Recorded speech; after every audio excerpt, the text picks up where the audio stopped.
Yeah, fighters. All right. So we're going to be talking about how to not be a pro at procrastinating. And this is important for a variety of reasons. I think obviously the most kind of obvious one is to actually get shit done. But there's actually a deeper psychology. Obviously, this is my opinion, but from experience and from just witnessing with coaching and dealing with clients in a variety of capacities, there's usually a deeper psychology and a deeper kind of reasoning here or thing that's going on. So we're going to dive into 5 tips, 5 actionable things that you can do to not only help you not be a pro at procrastinating, but to actually empower yourself and start to get things done, even with just that one step. So first things first, I want you to kind of understand that it's okay if you can identify yourself as a procrastinator. I'm personally a procrastinator, whether you guys believe that or not. At this point, you're probably saying, well, Mike, I see you taking action all the time, whether it's on social media, whether it's with the content, the courses, your own training, your life, family, whatever. Yeah, that's true. But truthfully, if it were up to me and you went to like 16-year-old me or even 25-year-old me, I would naturally want to procrastinate. And even to this day, I still naturally want to procrastinate at certain things. And that's what I'm going to dive into here. I'm going to give you guys some of the firsthand experience that's been helpful for me and also what I've just seen work for other people, what I've heard from others, and just based on some of the research and some of the psychology that's going on here. I'm going to use my trusted notes here so I can keep on track instead of going off on tangents, which I like to do. But here we go. Let's check the notes. First tip, understand your what. So what do I mean by this? Your what is the task you're trying to accomplish, the goal you're ultimately trying to get towards. For example, I'm going to look around. It looks nice behind me, right? And it's a sweet setup and the mural is awesome, but there's actually in the off-screen side, there's boxes everywhere and stuff going on. So I'm actually personally going to have to deal with this. And it's something I'm tempted to want to procrastinate with. But here's the what, just to give you an idea of what we're talking about. The what is to organize the garage and to go through all of these boxes that can look like a mess. So that's my what. That's step number 1. Figure out that what the goal is, what the game plan is, which I know that sounds obvious, but it's important to know that because if you don't know what you're trying to accomplish, it's easy to procrastinate with something because you don't have a clear definition or defined path you're trying to work or go towards. Then comes step number 2, the why behind your what. The why is really essential, in my opinion, whether we see it with our goals in fitness or in health or financial or even organizing, because that's what's powering the what in the first place. And without that power behind it, you're not going to be able to clearly show up and get it done, in my opinion. So, for example, what's my why here with organizing the garage? So I want it to be a clear space so that I can get more effective filming done. So that's a very powerful one. And I want to be able to just have less clutter so that even from a visual perspective, I'm not staring at all of this mess because a clean space is a clean mind. So that's my why behind the what. The what's getting it organized. The why is so that I have more space to film and do different things. So you guys are going to start seeing some more activities and projects. As well as being able to have a clear space so my mind's clear and I can stay focused on the task at hand. For example, I'm going to give you a random tangent or a random piece here. Like there's flies right now flying all about me. You might see me itch my leg or anything like that. That can be a distraction because it's not a clear mind per se. So I use that actually instead of just cutting and taking care of it. I want you guys to hear me on this and thinking about like a cluttered space, because if I'm looking at all this other stuff, it's a distraction to what I'm trying to do with the task at hand, whether it's even a workout or I'm filming or doing this. So I think that's an important part. So 1, know your what.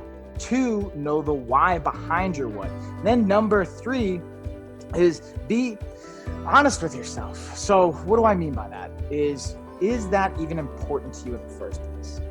Unfortunately, sometimes we do things that aren't important to us, and that's a lot of the drive behind potentially procrastinating on it. If you don't care about it, there's less of an incentive to want to get it done. Now, that doesn't mean you can't that you can eliminate all the different tasks in your life that you don't care about. For example, when I was younger, I didn't care about certain schoolwork or classes, but I still had to get it done because it was related to my bigger what and why, which was to get, straight A's, and be able to get into a good college. So that was my what and the why. So when I go back to my what and my why, even if I don't necessarily care, if I'm going to be honest with myself, I don't care about this class. I have to start with that.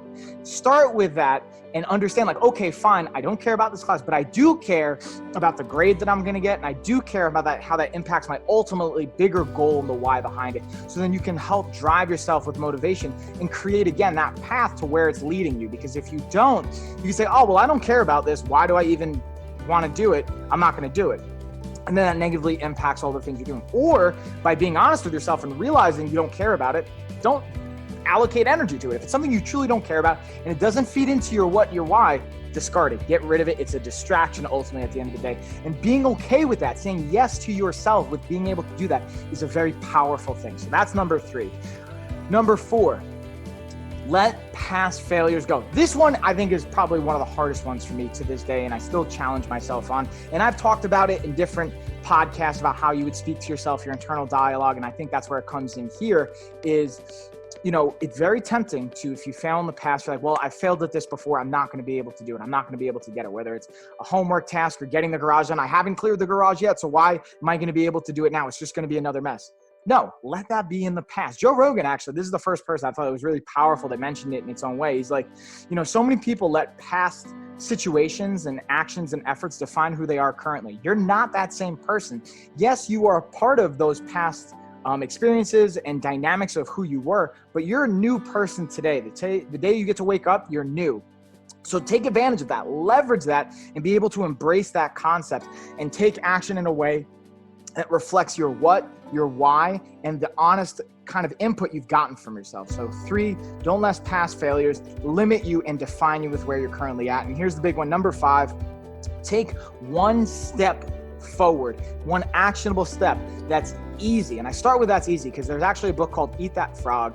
And one thing they talk about in Eat That Frog, and even an analogy you can use with like trying to eat an elephant, is a metaphor or analogy I've heard, is it takes one bite. You start one bite at a time, one bite at a time. And one thing that I've gotten from that Eat That Frog book was you kind of want to tackle your biggest tasks early so then you get that momentum going. However, in this, I think it's quite the opposite. I think by being able to get the easier tasks, like for example, if I'm looking around, there's big boxes, there's small boxes, there's things that are easy to move, things that are hard to move, things that are easier to go through with my storage around here and harder to go through. So I'm going to go with the smaller ones first, the ones I can easily move or just discard, or are going to take me less time. So I can start to build that momentum and start feeling good, because then when you start getting those wins under your belt, and again, you're not looking at the failures, you're like, oh, well, I did actually start doing stuff. I'm getting some momentum here. You can start carrying that forward. So again, let's recap those 5 tips here.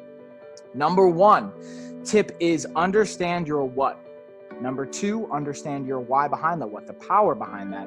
Tip number 3, be honest with yourself. Truly honest with, like brutally honest with yourself. That's something I actually am really, I think I'm pretty good at, almost to a point where it can be dangerous, right? Where you can be negative in an internal negative dialogue. So don't fall into that trap, but be honest with yourself. Then number 4, let your past failures go.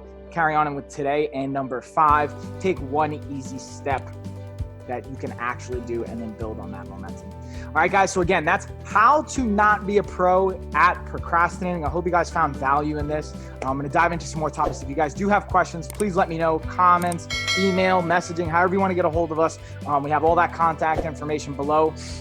Take action on our Action Taker 101 fitness course. I'm really excited about this course. It's really something I've been pouring all of my knowledge base into and really giving you guys a lot of value here. I think it's well worth the $99 that we're retailing it at. If you guys take advantage early, you have an opportunity to get a discount. If you missed that, sorry y'all, but you can at least get it at $99. I still think there's more value we're going to provide it from there. And also keep in mind, this is going to be a time window where once the course closes, you're not going to be able to get it until the next time we open up the course, which is probably going to be anywhere from 3 to 12 months from now. So take action now, get in on it, and I hope you guys are enjoying. I'll check you later. Peace, y'all.